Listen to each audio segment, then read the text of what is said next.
December 19th, 1944. 1,720 hours. Stalag IX-B, Bad Orb, Germany. Private Kenneth Dolan heard the bolt slide into place and understood what it meant. He was 17 years old, captured 3 days earlier during the Battle of Bulge, and now locked inside a windowless concrete shed with 19 other American soldiers.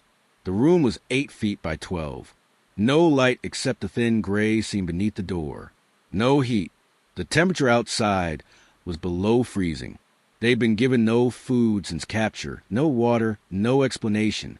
Just shoved inside and locked in. Dolan pressed his back against the cold wall and tried to slow his breathing. Around him, other men shifted in the dark, coughing, whispering. Someone was crying quietly. Dolan closed his eyes and thought about his mother's kitchen in Pennsylvania, the smell of bread baking, the warmth of the coal stove. He thought about those things because he believed they would be his last thoughts. He'd heard the stories. Prisoners locked in sheds and left to freeze. Prisoners shot in groups and buried in ditches. He'd heard what happened when you were captured by an enemy that no longer cared about rules. The bolt had locked, and in that moment, Dolan accepted he was going to die. The winter of 1944 was the coldest Europe had seen in decades. Across the snow-covered forests of Belgium and Germany, temperatures plunged to record lows, rivers froze solid, and men on both sides of front died not from bullets, but from exposure. The German offensive launched on December 16th, later called the Battle of the Bulge, shattered American lines in the Ardennes, surrounding entire units, cutting off supply routes, and capturing thousands of soldiers in the chaos. Among them were boys, not men hardened by years of combat, but teenagers, 17, 19 years old, who'd been drafted, trained for a few months, shipped overseas, and thrown into the worst fighting the Western Front had seen since D-Day. They hadn't been ready. Nobody had been ready. And now they were prisoners. Kenneth Dolan had enlisted at 16 by lying about his age. His father had died in a factory accident in 1942, and his mother couldn't afford to keep him in school. The Army offered a paycheck, a uniform, a purpose. Dolan took it. He finished basic training at Fort Benning, was assigned to the 106th Infantry Division, a green unit, mostly replacements, shipped to Europe in November 1944, and sent to what was supposed to be a quiet sector in the Ardennes, a place to get acclimated, a place to learn. It wasn't quiet. On the morning of December 16th, German artillery began falling at 0530 hours. Dolan had been asleep in a foxhole, wrapped in a thin wool blanket, dreaming about nothing. The first shells woke him. The next ones nearly killed him. The barrage lasted 90 minutes. Wave after wave of high explosive and airburst rounds that shredded trees, collapsed dugouts, and turned the frozen ground into a smoking nightmare. When it stopped, Dolan's ears were ringing so badly he couldn't hear his sergeant shouting. He climbed out of the foxhole and saw German infantry advancing through the smoke, hundreds of them, moving fast. His company tried to hold. They fired, fell back, fired again. But they were outnumbered, outflanked, and overwhelmed. By noon, the line had collapsed. By nightfall, Dolan's platoon was surrounded. They fought for 2 more days in isolated pockets, running low on ammunition, freezing, exhausted. On December 18th, they ran out of options. A German officer approached under a white flag and offered terms: surrender now or be annihilated. 32 men laid down their weapons. Dolan was one of them. He thought surrendering meant survival. He thought there were rules. The march to Stalag IX-B took 2 days. The prisoners walked in columns along frozen roads, guarded by Wehrmacht soldiers who looked almost as exhausted as they were. Some of the guards were older men, 50s and 60s, conscripted from reserve units. Others were teenagers, 15 and 16, boys in oversized uniforms carrying rifles taller than they were. Nobody spoke much. The prisoners were cold, hungry, and terrified. The guards were cold, hungry, and indifferent. They reached the camp on December 19th in the late afternoon. Stalag IX-B was a sprawling complex of wooden barracks and barbed wire, built to hold Allied prisoners, British, French, Soviet, and now American. Dolan and the others were processed. Names recorded, dog tags confiscated, personal items stripped. Then they were marched to a section of the camp near the perimeter, away from the main barracks. That's where they saw the shed. Concrete walls, metal door, no windows. A German sergeant pointed at it, barked orders in a language Dolan didn't understand, and motioned them inside. 20 men filed in. The door slammed shut. The bolt slid into place, and the waiting began. Inside the shed, there was no room to sit. 20 men crammed into 96 square feet meant standing shoulder to shoulder, backs pressed against walls, knees bent slightly to relieve the strain. The air was freezing. Dolan could see his breath even in the near-total darkness. He didn't know why they'd been locked in. Punishment? Interrogation? Execution? Nobody knew. A soldier next to him, a private named Leland from Ohio, whispered, "What do you think they're going to do?" Dolan didn't answer. He didn't want to say what he was thinking. Another voice from the far corner said, "They're going to leave us here. Let's freeze." Someone else, "Maybe they're going to shoot us." Another, "Shut up. Just shut up." The voices faded. The silence that followed was worse. Dolan's mind started running through possibilities, all of them bad. He'd heard the stories from veterans, the whispered warnings passed between replacements. Germans didn't always follow the Geneva Convention. Not anymore. Not when they were losing. Prisoners shot in the woods. Prisoners locked in barns and burned alive. Prisoners left in rail cars to suffocate. The rules had broken down. And Dolan was locked in a concrete box with no way out. Time became meaningless. There were no clocks, no daylight, no way to measure the passage of minutes or hours.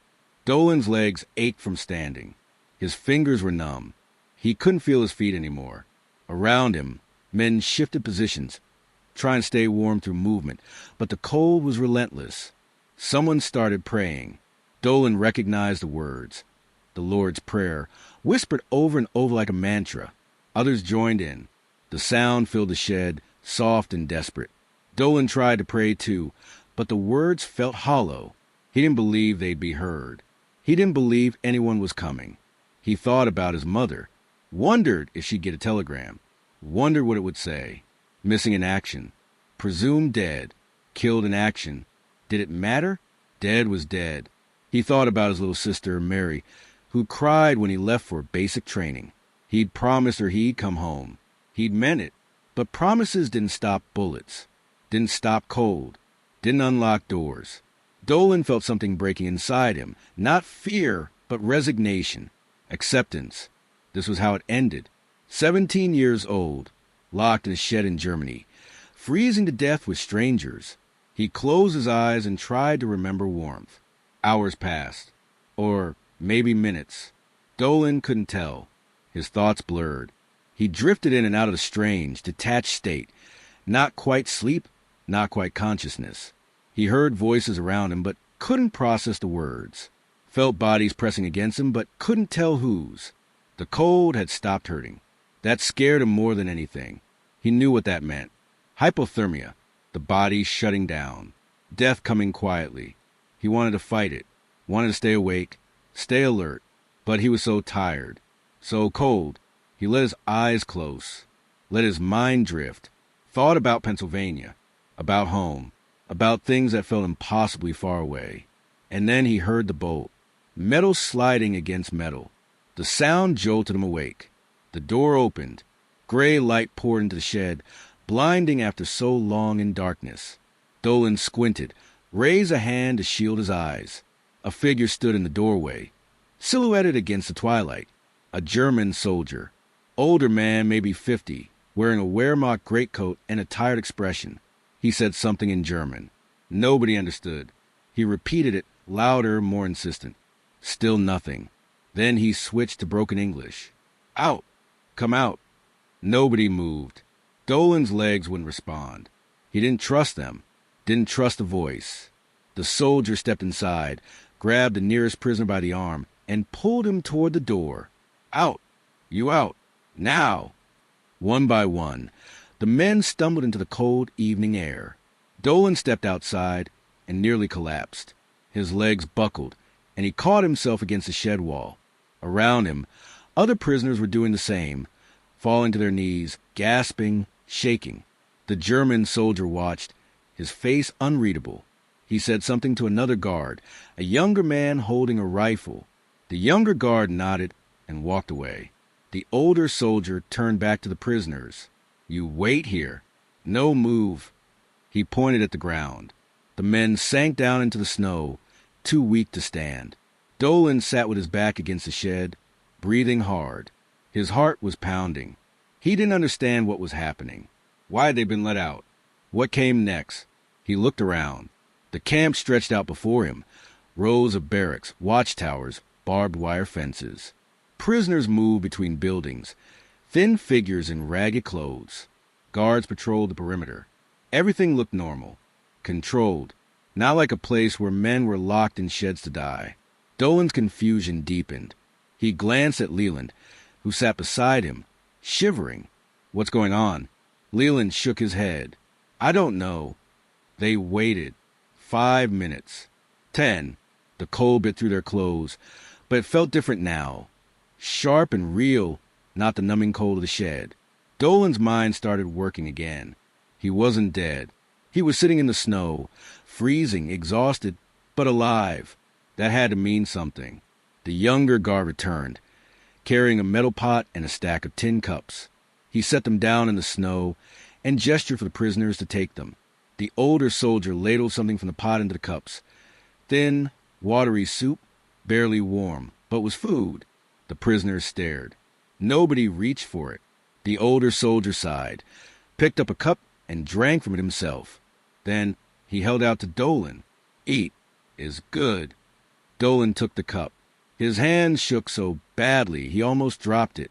He brought it to his lips and drank.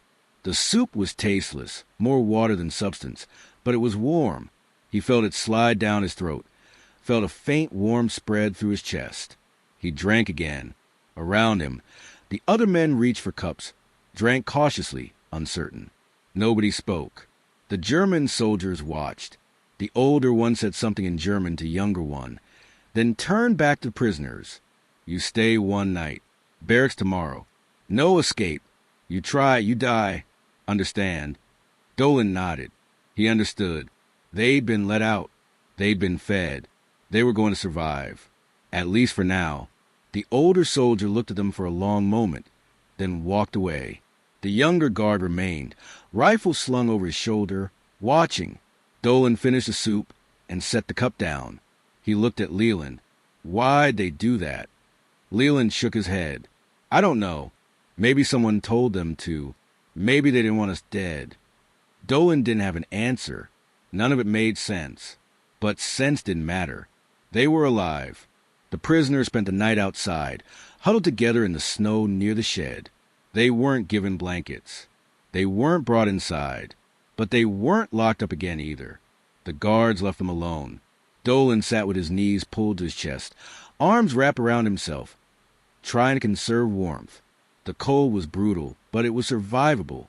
He'd survived worse in the last 3 days. Around him, men whispered, speculated, tried to make sense of what had happened. Some thought it was a trick, a test. They'd be punished later. Others thought it was mercy. Someone had decided not to kill them. Dolan didn't know what to think. He was too tired to think. He just sat, shivered, and waited for morning. The night stretched on, endless and frozen. But when the first gray light of dawn broke over the camp, Dolan was still alive. They all were. And that morning, December 20th, they were moved to a prisoner barracks, a long wooden building with bunks, thin mattresses, and a single stove that barely worked. It wasn't warm. It wasn't comfortable. But it was shelter. And it wasn't a concrete shed with a locked door. Over the following weeks, Dolan learned the rhythm of Stalag IX-B. Wake at dawn. Roll call in the freezing yard. Thin soup for breakfast. Work details, hauling wood, clearing snow, repairing fences. More soup for lunch. More work. Another roll call at dusk. More soup. Sleep. Repeat. The rations were starvation level. The cold was constant. Disease spread through the camp. Dysentery, pneumonia, trench foot. Men died. Not from bullets, but from neglect, from cold, from hunger. The Geneva Convention said prisoners were supposed to be treated humanely, but humanity was in short supply in the winter of 1944. The guards weren't deliberately cruel. They were just indifferent. They had their own problems, supply shortages, collapsing infrastructure, the knowledge that Germany was losing the war. The prisoners were another burden, another mouth to feed, another body to guard. Some guard were older men, conscripted from reserve units, who remembered the last war and didn't want to fight this one. Others were teenagers, fanatical Hitler youth who believed every word of Nazi propaganda. The older guards were tolerable. The younger ones were dangerous. Dolan learned to stay away from the young ones, learned to keep his head down, follow orders, don't make trouble. Survival in a POW camp wasn't about bravery. It was about invisibility. But Dolan couldn't forget the shed, couldn't forget the hours locked inside, the cold, the resignation, the certainty of death, and he couldn't understand why they'd been let out. He asked other prisoners, men who'd been in the camp longer, who spoke some German, who understood how things worked. One prisoner, a British sergeant captured in North Africa 2 years earlier, told him, "You got lucky. Some guard had a conscience. Or orders came down. Or maybe they just didn't want the paperwork." Dead prisoners mean reports, investigations. Alive prisoners mean numbers. The camp gets rations based on numbers. More prisoners, more supplies. You were worth more alive. Dolan didn't know if that was true, didn't know if it mattered, but it gave him something to hold on to, a reason, not mercy, not kindness, just math, cold bureaucratic math. It wasn't comforting, but it made sense, and in a world that had stopped making sense, that was something. The older German soldier who'd unlocked the shed never spoke to Dolan again. Dolan saw him around the camp, supervising work details, standing guard during roll call, walking the perimeter. Their eyes met once, briefly. The soldier's expression didn't change. He looked away.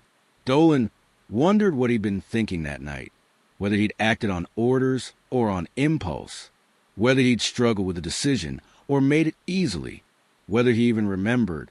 Dolan wanted to believe it mattered, wanted to believe that someone had chosen mercy, even in a small way, even in a place where mercy was rare, but he'd never know. And as the weeks passed, as winter deepened and the war ground on, the memory of the shed faded into the background of survival. Dolan stopped thinking about why he'd been let out and focused on staying alive. One day at a time, one bowl of soup at a time, one frozen night at a time. That was all there was. In late March 1945, rumors began spreading through the camp. The Allies were advancing. The front was collapsing. Germany was losing. The guard became more nervous, more erratic. Some disappeared entirely. Others doubled down, enforcing rules with brutal efficiency. The camp commandant ordered stricter discipline, longer roll calls, reduced rations. Desperation was setting in. The prisoners felt it too. Hope mixed with fear. Liberation was coming. But would they survive long enough to see it? Some prisoners tried to escape. Most were caught and shot. A few made it over the wire and disappeared into the countryside. Dolan didn't try. He was too weak, too cautious. He'd survived this long by not taking risks. He wasn't going to die trying to be a hero. On April 2nd, 1945, the guards abandoned the camp. They left in the middle of the night, taking everything they could carry. By morning, the camp was empty except for prisoners. No guards, no commandant, no orders, just silence. The prisoners didn't know what to do. Some celebrated, others waited. Afraid it was a trap, Dolan sat on his bunk and stared at the open gate. He didn't believe it, didn't trust it. But that afternoon, American tanks rolled into the camp. The war, for Dolan, was over. He was evacuated to a field hospital, treated for malnutrition, frostbite, and pneumonia. He lost 35 pounds. His feet were damaged from months of cold and wet. His lungs were scarred. But he was alive in a way that felt impossible. He was sent back to the States in May, processed through a demobilization center, given an honorable discharge and a small veteran's pension. He went home to Pennsylvania. His mother cried when she saw him. His sister hugged him and didn't let go. They asked him what had happened. He told them he'd been captured, told them about the camp. Didn't tell them about the shed. Couldn't. The words wouldn't come. How do you explain what it feels like to accept death at 17? How do you describe the moment the bolt locks and you realize nobody's coming? How do you process the fact that you survived not because of courage or strength, but because someone, for reasons you'll never understand, decided to open the door? Dolan didn't have answers, so he stayed quiet, got a job at a hardware store, got married, had kids, lived a normal life, but the shed stayed with him, in dreams, in moments of silence, in the way he couldn't stand being in small, dark spaces. It never left. Years later, in 1973, Dolan attended a veterans reunion in Ohio. It was organized by survivors of the 106th Infantry Division, the unit that had been overrun in the Bulge. Men came from all over the country, old now, gray-haired, slow-moving. They swapped stories, shared memories, tried to make sense of things that had happened 3 decades earlier.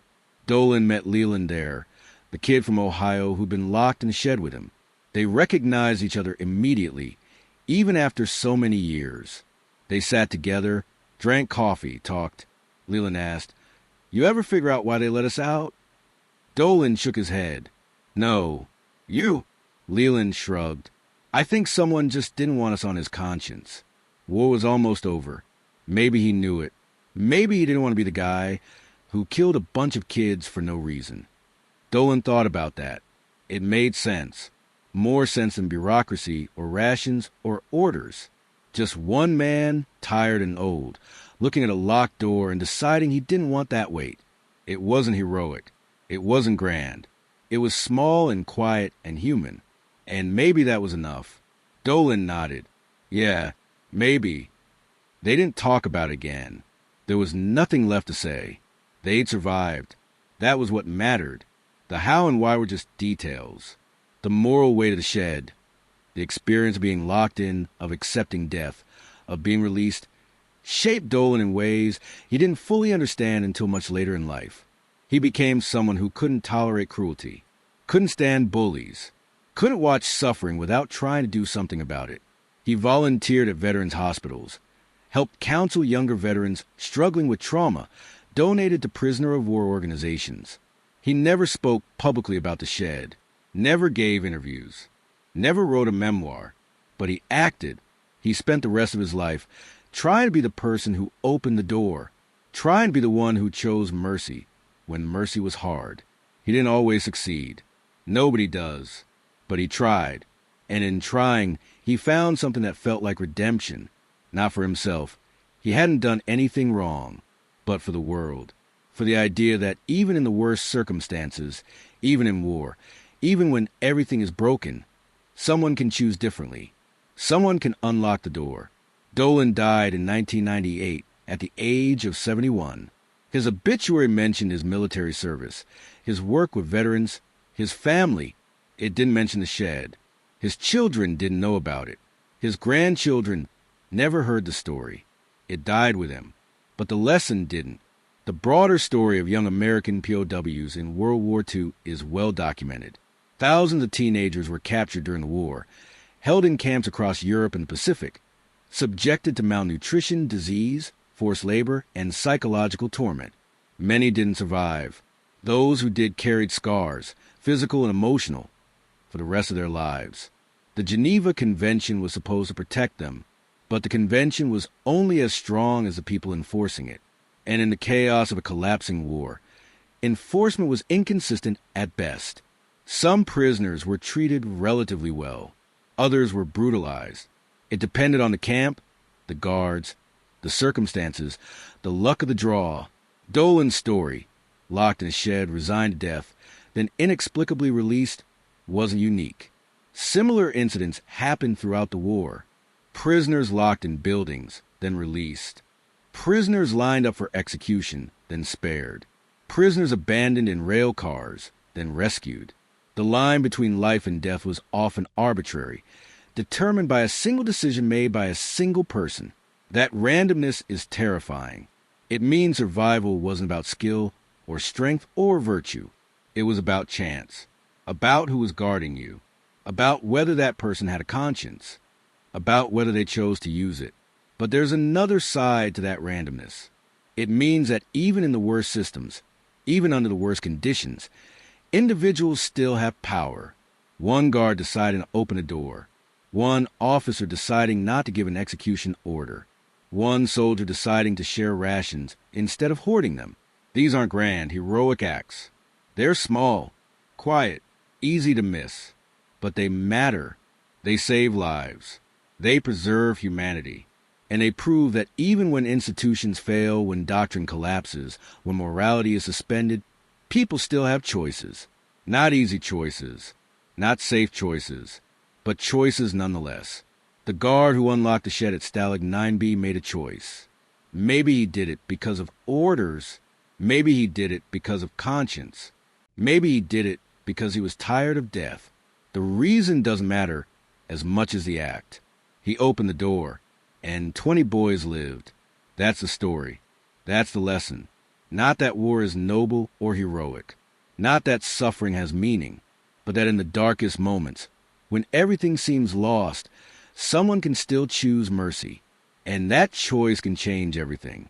Dolan's story is also a reminder of how close we come to losing everything, and how fragile the line is between survival and oblivion.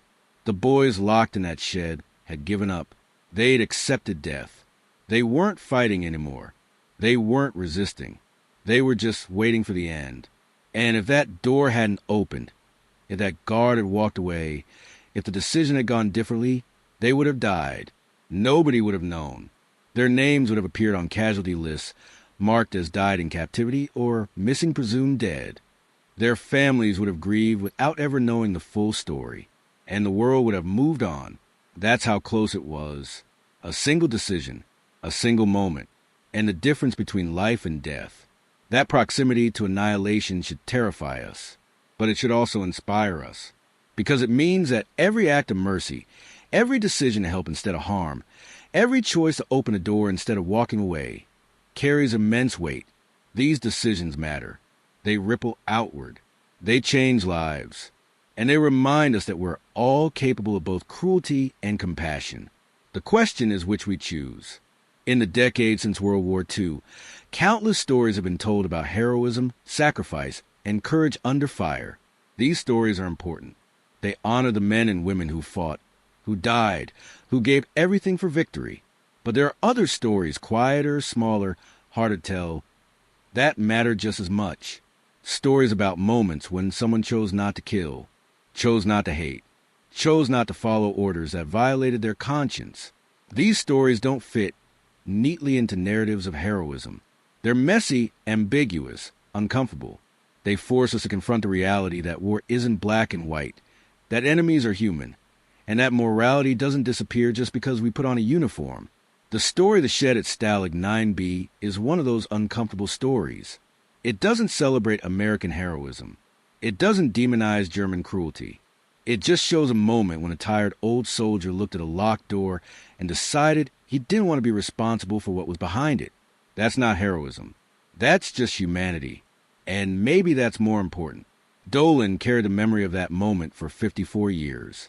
He never fully understood it, never found closure, never got an explanation, but he learned to live with it, learned to accept that some questions don't have answers, learned that survival sometimes comes without reason, without fairness, without meaning, and he learned that the only response to that randomness is to choose, whenever possible, to be the person who opens the door, to be the one who shows mercy when mercy is hard, to be the one who saves a life instead of taking one. That's the legacy of the shed. Not a lesson about war, not a lesson about courage, but a lesson about choice, about the power we have, even in powerless situations, to do one small thing that changes everything. Dolan spent his life trying to live up to that lesson, and in doing so, he honored not just his own survival, but the survival of every person who's ever been locked in a room, resigned to death, and then given a second chance by someone they'll never fully understand. The final truth of Dolan's story is this. We are all, at various points in our lives, either the person locked in the shed or the person holding the key. Sometimes with one waiting in the dark, helpless, terrified, resigned. Other times with the one who has the power to open the door, to show mercy, to make the choice that save a life. The question is whether we recognize those moments, whether we have the courage to act, whether we choose compassion over indifference, mercy over cruelty, humanity over doctrine.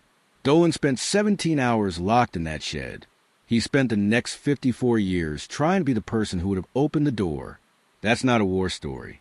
That's a life story. And it's one worth remembering.